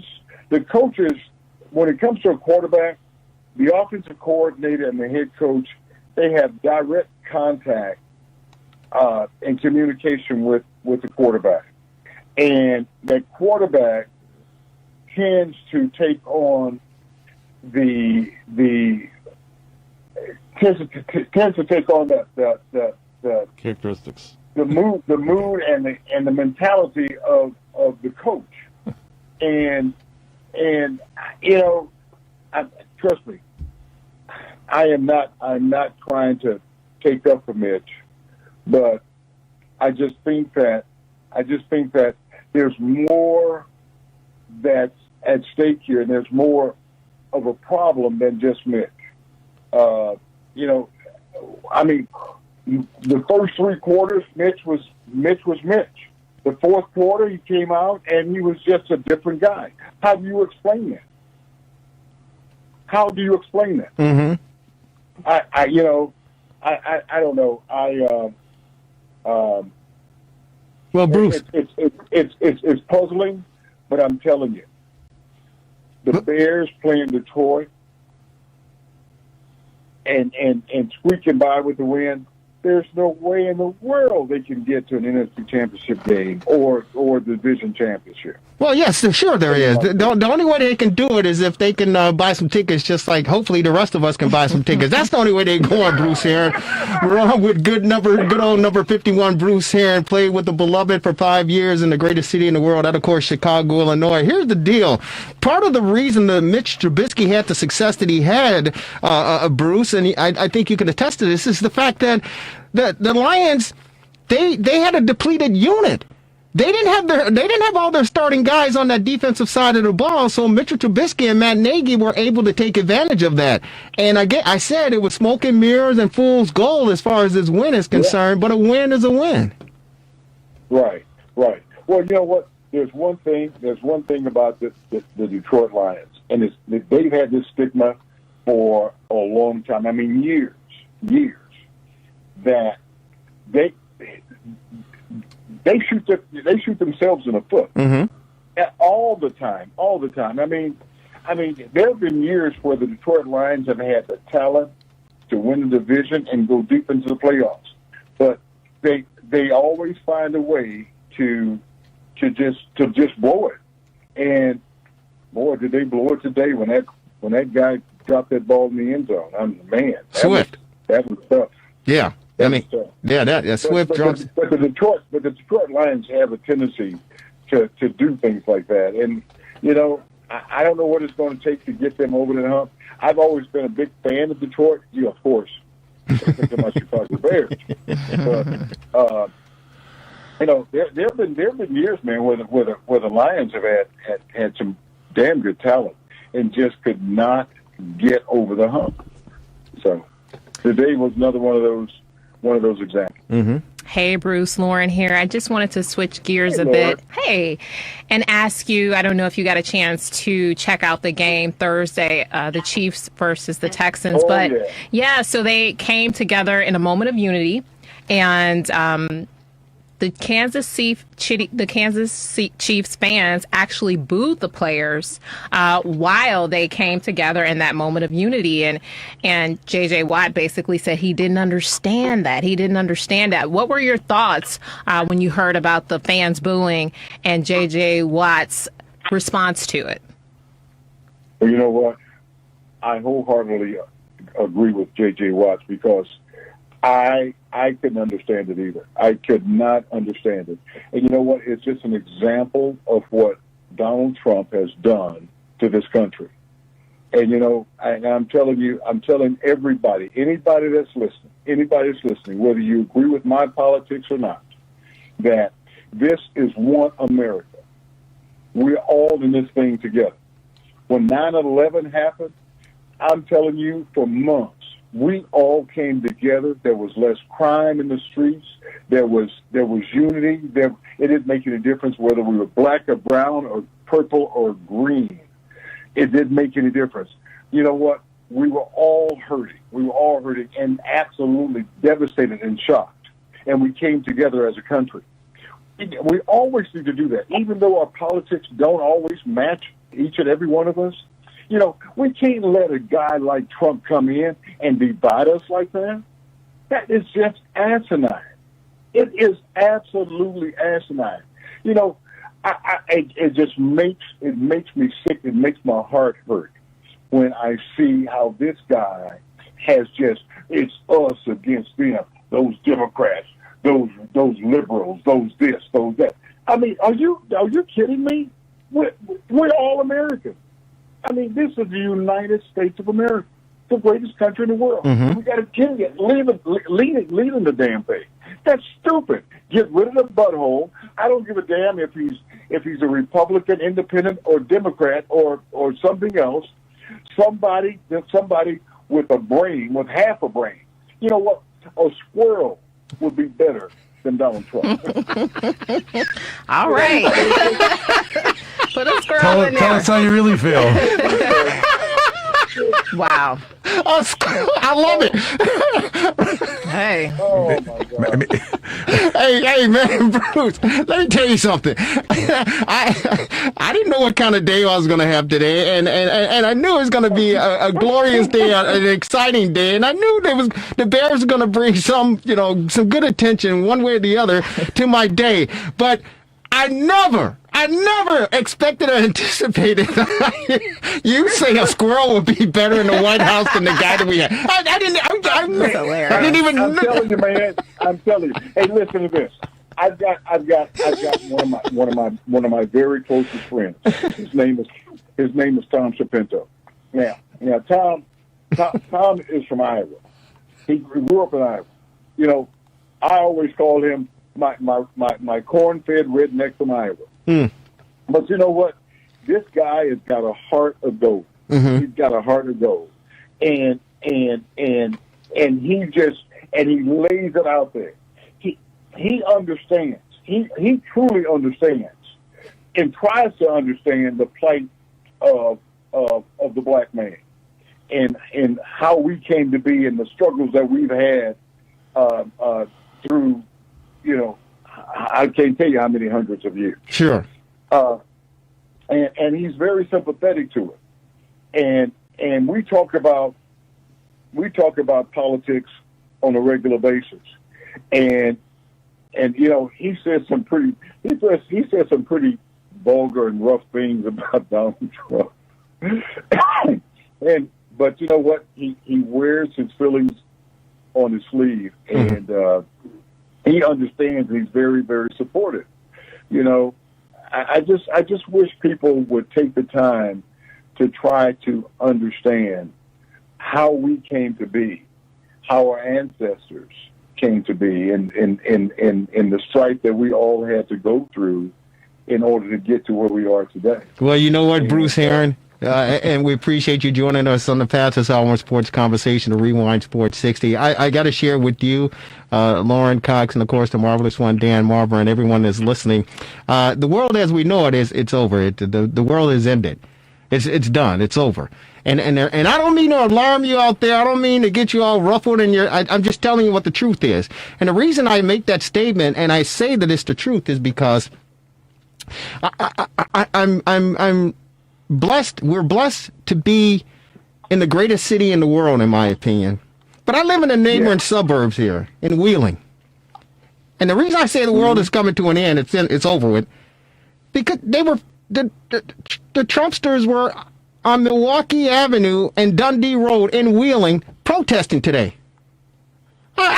Protesting what? I don't know, Lauren. I asked the Marvelous when I said, "Hey, is the president coming to town? Why are they out there?" I had no idea why they were out there. What were they protesting? I have no idea. That's why I said the world is coming to the end. Because if they're going to protest in Wheeling, it's over. I had no idea. I go, wait, I missed the memo? Is he coming to town? What happened? What's going on? It's unbelievable. I'm gonna tell you this much. I'll tell you this much. I can tell you right now why they're protesting. Because they see Donald Trump getting his butt waxed from November 3rd. Hey. And you know what? The guy, dude, don't get me started. I mean, all right. Don't get me started. Hey, man. You know what? I'm a country boy from South Texas. You know, and I understand. I grew up, man. My grandparents, my great grandparents, you know, we used to have conversations. They had a conversation with me about you know how they came to be and about the land that the family owned and all this stuff. And I'm telling you something, man. it was a true struggle. And you know, it helped me to understand that as I grow and get older and raise my family, I have to continuously educate them on where I came from, how I came to be, so that they have a clear understanding of how important it is that they keep the family structure moving forward. Mark? And, you know, white folks don't have to do that shit. We have to do that. See? We have to do it. Yeah. And, you know, I'm not talking about white people because, you know, I'm going to sound a little white, but some of my best friends are white. Stop it. Stop it. Me too. Stop it. Marvelous, what are your comments? Well, it's gonna be election in 51 days, and it's either gonna be the guy that you just mentioned or his opponent, Punxsutawney Joe. So I don't know. Either way, it's going to be a problem, I think. Well, you know what? At the end of the day, what you call him? Punxsutawney Joe. Think about it. I don't even want to get into it. And Lauren brings up a great question. The fact that, you know, we're all in this together. And the one reason I love sports is the fact that, you know, for 2.5 hours, 3 hours, 3.5 hours, or whatever the sport may be, we all can come together collectively, and we can root for our beloved Bears. I know television sets all around the city of Chicago were turned on at 12 o'clock noon on Fox 32 locally to watch the Chicago Bears take on the Detroit Lions. And the only allegiance that we have is that we support, for the most part, our teams. Right. You know, as far as baseball is concerned, you know, you got the north side and the south side, but the fact of the matter, and hopefully we'll see the World Series with both those clubs in it. So Cubs, they got to pick it up because the White Sox are going. It's called Jackmaster Funk over on the south side. As far as Jackmaster Funk, I mean, Jose Abreu is just jacking the ball all over the place. It's unbelievable.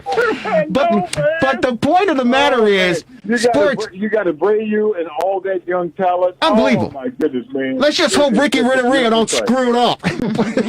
But here's the deal. Beautiful sight. You know, sports brings us together. And when Lauren said, you know, and J.J. Watt said, hey, you know what? It doesn't make any sense for people to boo unity.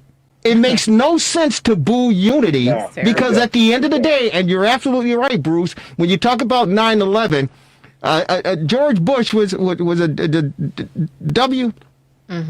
in office, and he was a Republican.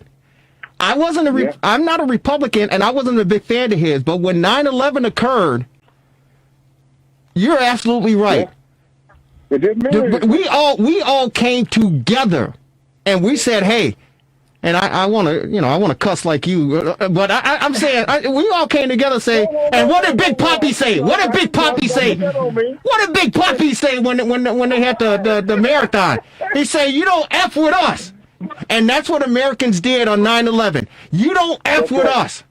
You don't do it, and the same applies, man. Hey, listen. Politics is politics. It's healthy, it's needed, and it's good. But when it becomes abused, and it's one-sided at times, but when it becomes abused, that it's dividing us as a people, and it's getting down to literally, you know, people claiming lives. That's overboard. It's overboard. So So I'm gonna tell you something. I am totally convinced that this guy that's sitting in the White House right now, his whole intent is to peel this country apart, leaf by leaf, layer by layer, and just destroy us. That's it. You know, there's nothing else that I can say. This I haven't been alive long enough to understand or to picture anybody in that leadership position that has been so destructive to the people in this country. And I'm talking about black, Hispanic, white, Asian, you name it. This guy is just, you know, it's not, trust me, y'all, it's not about black and white. You know, it's not about Republican, Democrat. Yeah, we've got different views about how things should be run and all this and that. But the truth of the matter is that we are all one people. That's it. We're all one people. That's it. And you know what? And just because the color of my skin is black doesn't mean I'm any less than you are. You know, I'm striving to do the same things that you are, and that is to raise my family, give them the best education I possibly can, and watch them mature and grow. You know, while I get older. And you're right. You know, and that's what it's all about. Yeah. And Bruce, I very well said, and I don't mean to make light of it, but at the end of the day, we all just want to get paid like Patrick Mahomes. We all just want to get paid. That's right. Hey, Bruce Herron, thank you so very much for joining us and taking time on this Bears post game show. We really appreciate it, man. We'll be talking with you next week, and let's hope the Bears can put together another victory against the New York Giants, my good friend. Go Bears. You're the best. We'll talk to you. Bruce Herron on our TR60 hotline. Ladies and gentlemen, it's the fastest hour in sports conversation. Lauren, before we get out of here, any last thoughts or words? Well, excited about the NBA Finals. Had some interesting games. They're not going to cheat, are they? No cheating in the bubble. They're not going to cheat for that guy. No cheating in the bubble. You know You LeBron sure? was killing it They fair and ain't square. going to cheat for him, man, are they? Undeniable. He don't need nobody to cheat for him. Yeah, okay. So, yeah. Marvelous. You're right. You got the Lakers advance, and you got Boston and Miami, and then they're going to have a Game 7 Clippers and Nuggets. Yeah. So those are the teams left in the NBA. Should be interesting. Hey, thanks to both of you for a fabulous fast hour sports conversation. Bears post game show every Sunday. This 20. Hopefully we can get through this season. Of course, thanks to our esteemed producer. He is the one, the only Devin Tingle. Jerry Riles, folks. Have a great rest of your Sunday. We'll see you on Comcast on Wednesday at 7 p.m. Channel 17, Channel 19, Channel 35. And, of course, check us out on Facebook, YouTube, all the social media platforms. Have a great week, and we'll talk to you next Sunday after a Bear victory. Go Bears! The preceding program, the Rewind Sports 60, is sponsored by Jerry Riles and to the extent applicable, his guests.